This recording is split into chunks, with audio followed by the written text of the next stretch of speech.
নমস্কার বন্ধুরা, আমি বিকাশ। আপনারা দেখছেন তোমার আমার নিউজ। আমরা চলে এলাম আজকে আবার একটি নতুন ভিডিও নিয়ে। আমাদের আজকের বিশেষ প্রতিবেদন, কলকাতার সল্টলেকের ভয়াবহ দুর্ঘটনায় প্রাণ হারানো ডেলিভারি বয় সৌমেন মণ্ডলের পরিবারের উপর নেমে এসেছে চরম অনটনের অভিশাপ। মৃত্যুর পর কেটে গেছে 2 সপ্তাহ, কিন্তু এখনও সরকারি কিংবা বেসরকারি কোনো সাহায্য মেলেনি এই অসহায় পরিবারের। জানাবো বিস্তারিত আমাদের আজকের বিশেষ প্রতিবেদন। দক্ষিণ 24 পরগনার বাসন্তীর বাসিন্দা সৌমেন মণ্ডল 7ম শ্রেণীতে পড়ার সময় সংসারের হাল ধরতে পাড়ি দেন কলকাতায়। ডেলিভারি বয়ের কাজ করতেন তিনি। মাসে 4 থেকে 5 হাজার টাকা পাঠিয়ে কোনোভাবে চালাচ্ছিলেন 5-5টা পেট। কিন্তু 13ই আগস্ট সল্টলেকের ভয়াবহ দুর্ঘটনার আগুনে পুড়ে মৃত্যু হয় তার মৃত্যুর পর পরিবারে নেমে এসেছে অনাহারের কালো ছায়া। সৌমেনের দাদা সুপ্রিয় মণ্ডল জানান, কাজ নেই বাবার হাতে, তিনিও বর্তমানে বেকার, ছোট ভাই কর্মহীন। উপরন্তু সৌমেনের বাইকের ইএমআই, মোবাইলের ঋণ শোধ করতেও হিমশিম খাচ্ছে পরিবার। কোনোদিন খাবার জুটছে, আবার কোনোদিন জুটছে না। ঘাতক গাড়ির চালককে গ্রেপ্তার করেছে পুলিশ, কিন্তু মণ্ডল পরিবারের একমাত্র প্রশ্ন, এখন ভাত দেবে কে?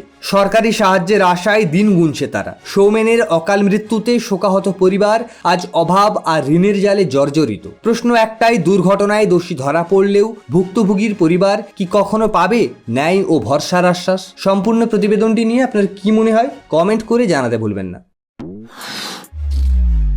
আমাদের আজকে দ্বিতীয় বিশেষ প্রতিবেদন, পাকিস্তান থেকে নেপাল হয়ে বিহারে ঢুকে পড়েছে জৈশ-ই-মোহাম্মদের 3 জঙ্গি। ইতিমধ্যেই ছবি প্রকাশ করে রাজ্য জুড়ে চূড়ান্ত সতর্কতা জারি করেছে বিহার পুলিশ।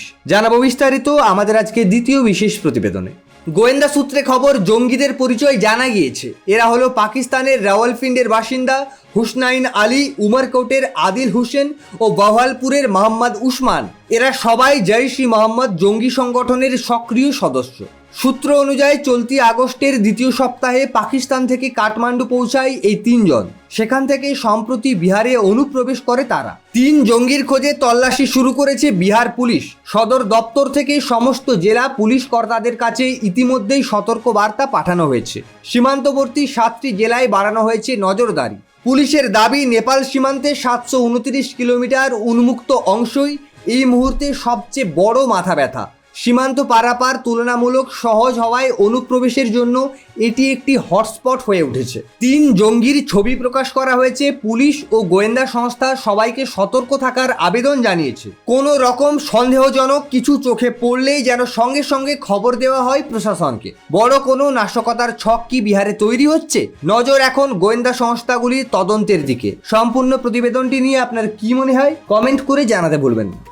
আমরা আগামীকাল আসছি আবার একটি নতুন ভিডিও নিয়ে। ততক্ষণ পর্যন্ত ভালো থাকুন, সুস্থ থাকুন।